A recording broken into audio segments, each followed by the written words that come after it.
Hello everybody and welcome to another Diablo 3 skill calculator video. Today I'm doing the final class in this series of 5 videos that I've done so far. Probably going to be the last one for a little while, and it is on the Wizard. Pretty cool class. Diablo always has a pretty straightforward magic using class that they always give a lot of cool skills and abilities. This one's the Wizard. The unique resource for the Wizard is Arcane Power. It's like mana, except it regenerates very quickly, and the Wizard does not have a lot of abilities on cooldown as a result.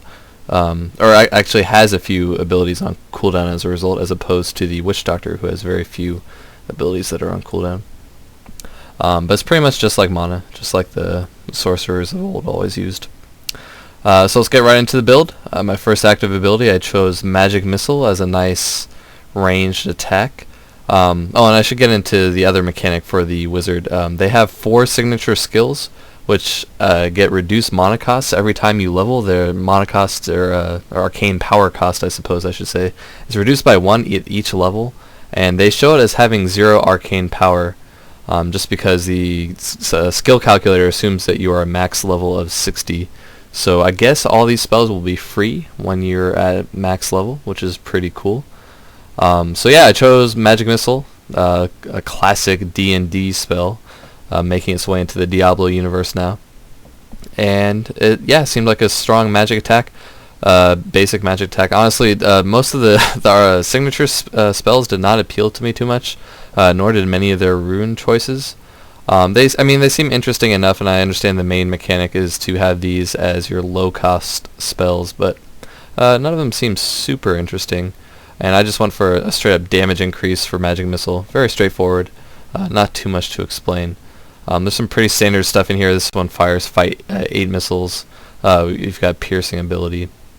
And and they've also got tracking on it, which makes it a true Magic Missile in my mind. The one from D&D, of course, tracked your target and could not miss. At least in the earlier editions of D&D that I actually played. But anyway, not too much to talk about with that Magic Missile. The second of the signature abilities is probably my favorite. You get to summon a spectral blade that swipes at enemies in front of you, which seems pretty sweet. And the rune I chose for increases the AoE damage and increases the AoE effect rather, and also increases the damage to a base of 72% weapon damage, as opposed to the 35% weapon damage it does normally. Not too many of these runes were terribly useful. Some of them cause knockback, which is cool.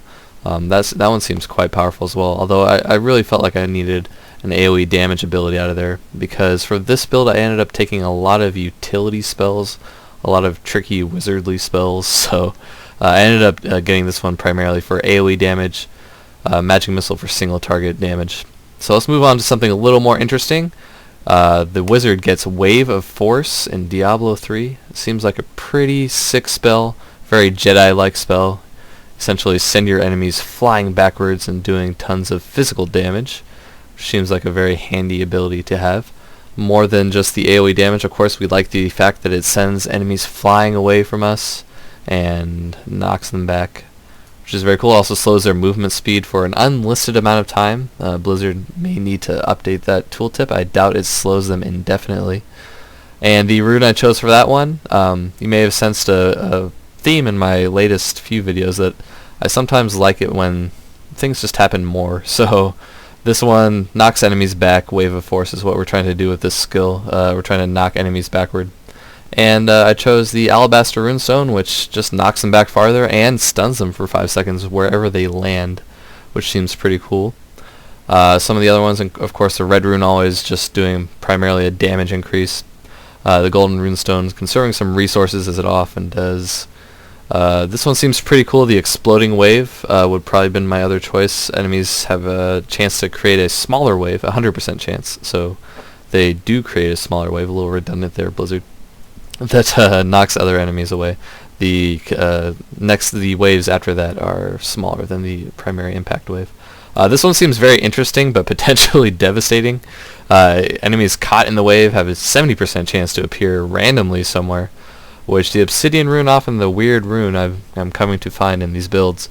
And that seems like it could be very counterproductive. They teleport randomly and end up right next to you and lop your glass cannon-y head right off, or I guess I should say shatter your glass cannon head into tiny little pieces.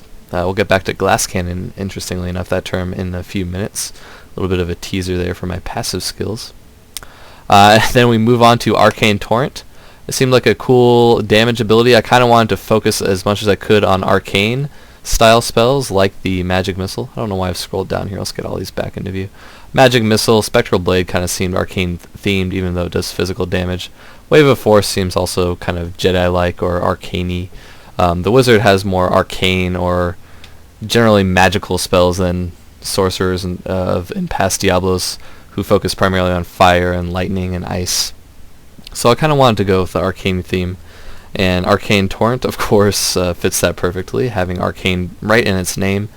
Unruined, it hurls a barrage of arcane projectiles at enemies that deal a bunch of damage in an area, a specific area, and it drains your arcane power at a set rate per second. And what I decided to do is go with that often wacky obsidian runestone, which lets you lay them as mines. The fired projectiles sit where you fire them and wait to explode until enemies get there. This seems like something I could potentially abuse very much against the AI of the game. Just throw down runes on the ground. I assume they're not going to path around them, and you could create some pretty devastating traps. Just lay a ton of runes in a single area that you know enemies might have to walk through and absolutely destroy them. So this seems like an extremely abusable spell. I'm hoping it can be abused that well for any potential wizards I create for this game. And all these other ones didn't seem terribly interesting. Enemies killed by Arcane Torrent have a 95% chance to fire a new missile at nearby enemies. Seems pretty good, I guess.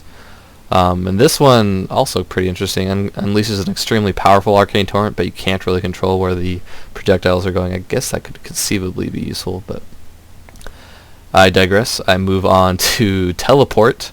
I can't really have a wizard. If you've played as sorceress from Diablo 2, can't really have a wizard without Teleport, I think. One of those have to get it spells. And the runes for this one weren't super interesting. Some of them, Calamity was pretty cool. You release a force of power when you come out of your teleport, damaging enemies, which seems pretty cool. Better than some of the other ones that kind of give you increased defense or are kind of defensive in nature, I think, just because doing damage is, of course, going to be useful. But enemies in this game, when they take damage, they flinch, so it's likewise going to protect you. So you're both being offensive and defensive at the same time. But I decided to go for the one that lets me teleport the most. If you read this very carefully, it says after casting teleport, there's a 2-second delay before the cooldown. Cooldown is also a cooldown is also new for teleport. You used to be able to spam it to your heart's content in Diablo 2 until you ran out of mana. This time around there's a 16-second cooldown, which is pretty massive considering there didn't used to be one in previous games. But the 2-second delay before the cooldown begins is going to be significant, because depending on the cast speed of the spell, you could cast maybe 3, 4, 5, 6 teleports before the cooldown kicks in, so you can get a little bit of that teleport spam like you used to be able to in Diablo 2.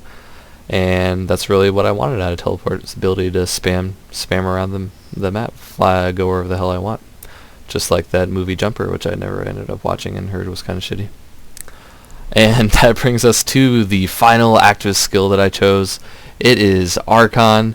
As you may know, I'm a StarCraft 2 player, so I cannot pass up the ability to have an Archon, even though I play Zerg. I like the ability to turn into something massive and overpowered against Zerglings. So it is on a very long cooldown, 120 seconds, but you do get to prolong the duration every time you kill an enemy. You get your own set of skills, apparently, when you turn into an Archon. No real way to know how powerful an Archon is with how limited this tooltip is, but sounds awesome to me. And this is the other rune, other skill that I ruined for pure damage, because I figure if I'm killing more stuff, it increases my Archon duration, and that can only be good. So on to the passive skills. I teased this earlier. The first skill is Glass Cannon, what RPG players so frequently refer to as classes that do tons of damage but really can't take a punch. And this passive skill reflects that archetype very well. All damage that you do is increased by 20%, but your armor is decreased by 10%, as well as your resistances. It's a pretty significant drawback, but I don't mind it for the extra damage. That's what you're trying to do as a offensive caster type like the wizard, so give me that damage. I don't mind the drawback. I then chose Arcane Dynamo. Whenever you deal damage with a signature spell, you get a chance to, well, I should have just read that all the way through instead of trying to paraphrase. After 8 flashes of insight, your next non-signature spell deals 50% additional damage. So I can spam this magic missile and then get a chance to increase a more powerful spell like Arcane Torrent my mines or my Wave of Force, and increase the damage on my Spectral Blade. So it seems like a powerful ability. Or I guess I wouldn't increase Spectral Blade. I'd really only be increasing Wave of Force and Arcane Torrent, my 2 main non-signature damage abilities. And then the third passive I chose is that whenever I suffer more than 15% of my total life in a single hit, the cooldown on my Mirror Image and Teleport abilities is automatically reset. I don't currently have Mirror Image in this build. I did have it in one of the earlier versions. But Teleport, of course, is an extremely important utility kind of oh shit button. So I imagine I might take 15% of my life in a single hit often, both because I'm a caster type and I've got this perk that increases damage done to me indirectly by decreasing my armor and my resistances. So I figured that might come into play a lot, and I get some free teleports out of it. And my teleport is really not just one teleport, I get multiple because of this rune, so I felt like there was a good amount of synergy there. There's a lot of passives that are aimed toward keeping your arcane powerful. This one buffs your basic wand attack. There are some cool ones there, but those are the 3 I went with. I felt like they best accentuated this kind of arcane-y build, kind of damage dealing but high utility wizard build, and I hope you enjoyed listening to it. I think I will get back to StarCraft 2 videos very soon, probably tomorrow night as it's kind of late right now. I hope you enjoyed watching. Please comment and vote it up if you liked it, and yeah, thanks for watching and listening.